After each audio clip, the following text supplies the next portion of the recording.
आतंकवादियों के जो जनाजे थे उसमें भी पहुंचे, जब उनको दफनाने का काम किया गया, और उनके जो शरीर थे उन पर भी या ताबूत पर भी पाकिस्तान का झंडा था। दुनिया भर के देश मानते हैं आतंकवाद अच्छा या बुरा नहीं, आतंकवाद आतंकवाद होता है जो निर्दोष लोगों की जान लेता है। कतर, साउथ अफ्रीका, इथियोपिया और अब इजिप्ट में ये जो सर्वदलीय डेलीगेशन भारत से आया है सांसदों का, ये अलग अलग भाषाओं, अलग अलग विचारधाराओं, अलग अलग दलों, अलग अलग क्षेत्र से आने वाले लोग हैं, लेकिन 140 करोड़ भारतीयों का एक स्पष्ट संदेश लेकर आए हैं, दुनिया भर में सच्चाई बताने कि कैसे सीमा पार से पाकिस्तान के द्वारा प्रायोजित आतंकवाद बार बार भारत के निर्दोष लोगों की जान लेता है। भारत पर बार बार पाकिस्तान द्वारा प्रायोजित आतंकवाद के हमले होते हैं जो भारत के आर्थिक विकास को भी एक तरह से प्रहार करने का प्रयास करते हैं, निर्दोष लोगों की जान लेते हैं, और जो हम लगातार शांति बनाने का काम करते हैं, भाईचारा बनाने का काम करते हैं, सद्भावना का काम करते हैं, उसको बार बार चोट पाकिस्तान द्वारा पहुंचाई जाती है। हमने ये भी दुनिया भर के देशों को बताया कि कैसे फाइनेंस, लॉजिस्टिक हैंडलिंग, ट्रेनिंग और क्रॉस बॉर्डर टेररिज्म, इन सब पे पाकिस्तान किस तरह से शेल्टर करता है, संरक्षण देता है आतंकवादी संगठनों को। और पहलगाम हल्के में जो आतंकवादी संगठन था द रेजिस्टेंस फ्रंट, वो भी पाकिस्तान की सरजमीन से चलता है, और कैसे पाकिस्तान के बड़े फौज के अधिकारी उन आतंकवादियों के जो जनाजे थे उसमें भी पहुंचे, जब उनको दफनाने का काम किया गया, और उनके जो शरीर थे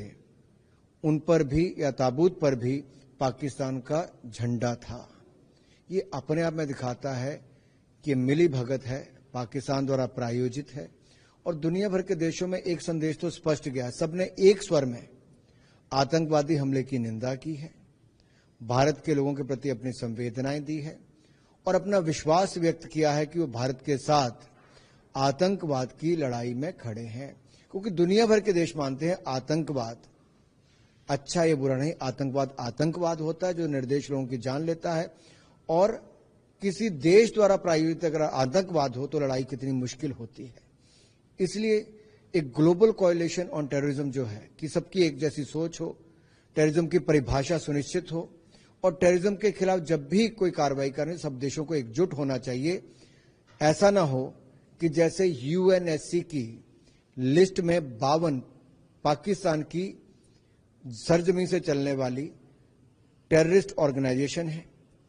टेररिस्टों के नाम हैं, उसके बावजूद भी पाकिस्तान कोई कदम नहीं उठाता। जब ये सारी बातें सबके सामने आती हैं तो पाकिस्तान का घिनौना और असली चेहरा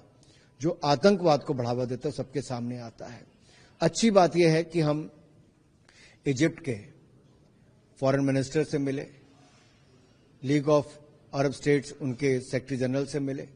सांसदों से मिले, सेनेटर से मिले, थिंक टैंक से मिले, फॉर्मर डिप्लोमेट राजदूतों से मिले, सिविल सोसाइटी के लोगों से मिले, पत्रकारों से बातचीत हुई। सब तरफ से एक जैसी आवाज थी कि आतंकवाद के खिलाफ हैं, आतंकवाद की निंदा करते हैं, और आतंकवाद जड़ से खत्म हो और दुनिया भर में खत्म हो, इसके लिए दुनिया भर के देशों ने सहमति जताई है। जो पाकिस्तान की तरफ से कोशिश है जो आतंकवादियों के द्वारा धर्म को एक तरह से हथियार बनाने की, आप लोग जो इन 4 देशों में गए, पूरा प्रतिनिधिमंडल गया, ज्यादातर वो देश है जो एक तरह से मुस्लिम बहुल देश है, तो आपको लगता है कि क्या वहां से जो एक तरह से समर्थन? आपने बहुत अच्छा सवाल पूछा, और बहुत सारे नेताओं ने अपनी बात में भी कहा, जैसे मैंने पहले कहा कि आतंकवाद का कोई धर्म नहीं होता, इसलिए किसी एक धर्म के साथ जोड़कर देखा जाए तो उन सब ने भी खुलकर कहा कि ये मानवता के लिए, इंसानियत के लिए, निर्दोष लोगों के लिए ये एक तरह से बड़ा खतरा है, देशों के लिए खतरा है। और ये सब देशों की एक स्वर में बात थी, जब जब अलग अलग मिले सबने यही कहा कि आतंकवाद के वो खिलाफ है, जो निर्दोष लोगों की जान लेता है, जो किसी देश की शांति पर हमला करता है, उसके खिलाफ हम हैं। लेकिन जो आगे आने वाले दिनों में जो एक तरह से जो संदेश लेकर जो आप लोग जाएंगे, अलग अलग जो डेलीगेशन जाएगा, इसका क्या एक तरह से कंक्लूजन क्या देखा जाए आने वाले समय में? क्या पाकिस्तान इस पे दबाव बनेगा, पाकिस्तान ऐसी हरकतों से फिर बाहर आ जाएगा? देखिए, सर्वदलीय जो प्रतिनिधि मंडल सांसदों का था, उसका एक काम था, सच्चाई दुनिया के सामने रखनी है, फर्स्ट हैंड इंफॉर्मेशन देनी है, मित्र देश हैं उन सबको बताना है, और अलग अलग चाहे कोई मंत्री है, कोई किसी पॉलिटिकल पार्टी का पदाधिकारी है, जर्नलिस्ट है, आम जनता है, या फिर इंडियन डायस्पोरा है,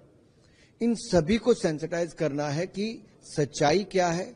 और भारत एक विक्टिम कैसे है पाकिस्तान द्वारा प्रायोजित आतंकवाद का। और भारत ने अब जो न्यू डॉक्ट्रिन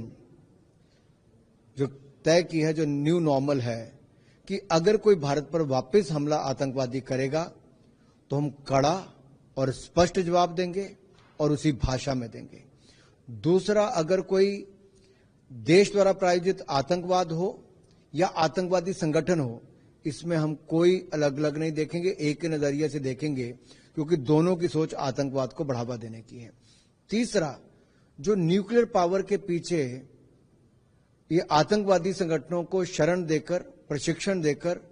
और सीमा पार आतंकवाद बढ़ाने का काम जो देश करता है, वो अब ये भी समझ ले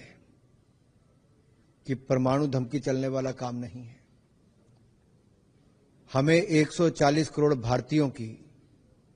सुरक्षा हमारी प्राथमिकता है, भारत की सीमाओं की सुरक्षा हमारी प्राथमिकता है, और यह स्पष्ट संदेश हमने दुनिया भर के देशों में दिया है। भारत अपने देश के लोगों की सुरक्षा के लिए,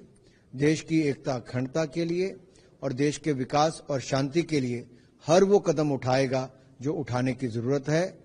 भारत वो ताकत है और हम कभी किसी पर ना अतिक्रमण करते हैं ना आक्रमण करते हैं। हम शांति प्रिय देश हैं, लेकिन हमारी शांति को कोई भंग करेगा